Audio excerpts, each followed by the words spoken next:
am super excited today to have with me the chair of the Hancock County Foundation and also the lead economic developer for Hancock County, Jill Kramer. Jill, thanks for being with us today. Yeah, thanks for asking me.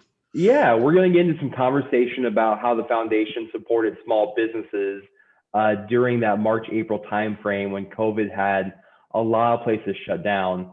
Before we get into that though, Jill, we've been asking everybody, if I were to come to Hancock County for a day, where would you want to take me before we go home that night? Well, I really like taking a drive through our communities, all down their main streets, and pointing out all the diverse businesses that we have in the county. And that's really something. We have a lot of manufacturing. We have several larger manufacturings in the area, but yet we also have the mom and pop cafes, the local movie theater. We have two big clinics, a hospital, and rec centers in our areas. And so we just have a lot of different amenities. And so I think a tour is probably the most important of just taking you places. And then, of course, you got to find a greasy hamburger somewhere. And I can't pick one because I'd be prejudiced toward one community or the other, but we've got good food everywhere. Yeah, for sure. And through the time of year, the Hobo Day celebration where my wife is from is the first weekend of August, I think, or the second. And so that'd be a good time to come up as well. Yeah, that or the Hancock County District Fair. There you go. Phenomenal. There's a truck race, car drive or races. They've got bus races, just tons of stuff for the kids to do. Yeah, it's a great community. So let's get into, back in March, state and federal government had, probably rightfully so, limited business activity to stop the spread of COVID-19, but that hurt a lot of businesses on our main street because of that. And so you all decided to prop up a small business relief grant program. Tell us a little bit about what the intention was, how that got started, and how the foundation got involved with it. Well, I think it helped a lot that I was on the foundation board at that time, because as an economic development director, and I would suggest any of our foundations, is to kind of look at your economic development members, your chamber members in the community, and try to get them part of your board.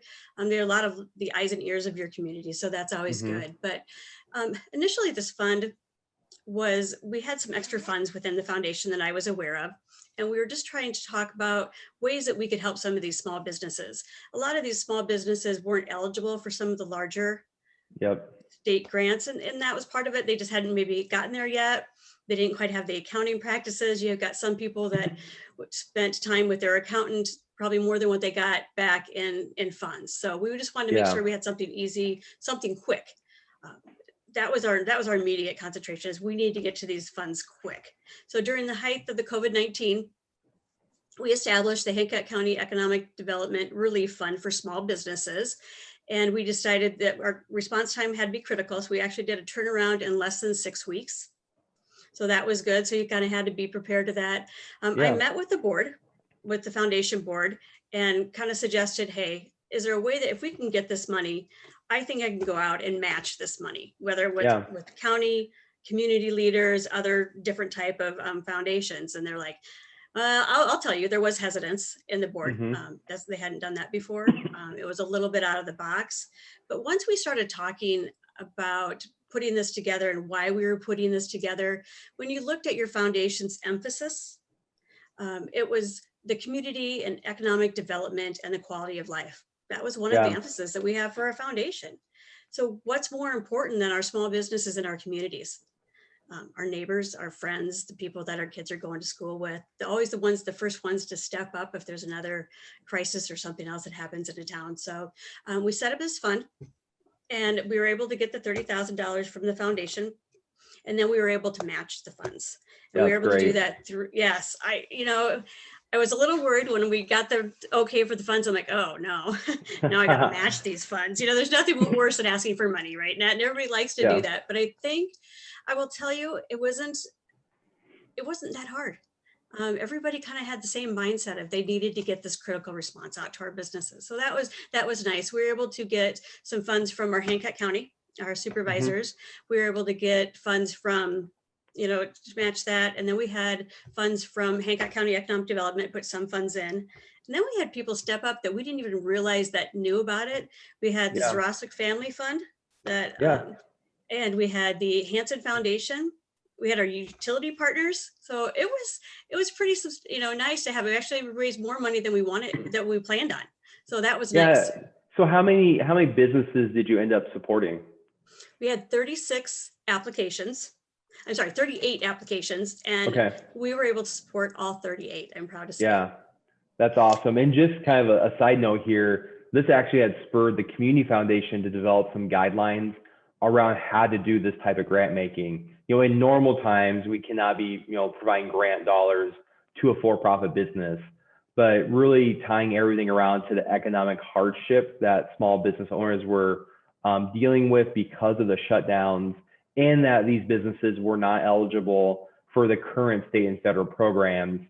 Philanthropy could kind of be that gap filler to help support these people during this time. And so the key part too is the foundation actually made the grant to the Economic Development Office, and you guys did kind of the grant review and the selection process, right? Well, not without the help of the foundation. We did ask an outside source, some bankers, and then we had some foundation board members along with myself to go ahead and review the applications. But yes, we're a 501c6 at Hancock County Economic Development. So we were able to get those funds from the foundation and then disperse them. So it was that really helped a lot. So the money wasn't coming directly from the foundation. Yeah, it was just a great example of people working together, finding out who the right partners were. But like you said, the purpose was right. It was about maintaining our main streets and helping people through a very difficult time, and making sure that on the other side of this pandemic, we had a strong small business community to support Hancock County. And so I think that's really why people came together so quickly around it.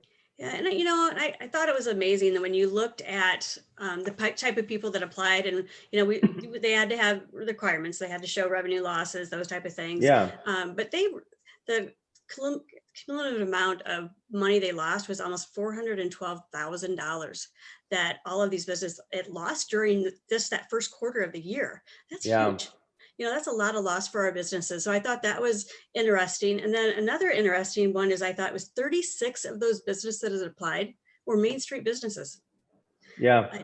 When you're trying to get people into your communities, where's the first thing they drive down? Yeah. Main Street. You got an empty Main Street, they're like, stay away. So it is Right. really important to have that first impression and keeping those businesses alive. So we thought that was pretty neat. Yeah. Well, thanks for your leadership. I mean, the program went so well. So to wrap things up, the question we've been asking everyone is, what are you hopeful for the future of the Hancock County Foundation? Well, I think now that we've got ways of just giving back other than just our norm, looking at some things outside the box. I think we really need to look at our charitable giving aspect. As in the foundation in the past really hadn't concentrated on that. And I think there's a great opportunity for people within our community to give money toward that, to give back later to our communities, which is really important. We can't always depend on monies coming from the casinos. And I think there's just an opportunity we need to make sure we broadcast and tell people. So we're excited about that. We're going to put somebody in charge of just doing that for this next year, and just get out there and talk a little bit more about it.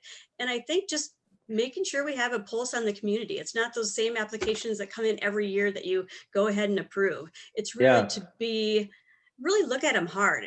What is the best and the biggest use that we can get out of our dollars? So we're excited about that. That's awesome. Well, thanks again for your leadership, and thank you for agreeing to be on this panel, this interview today. Of course. And I really appreciate you guys' support. You're always there. We want to pick up the phone. So I do really appreciate that. So thanks. Yeah, thanks so much, Jill.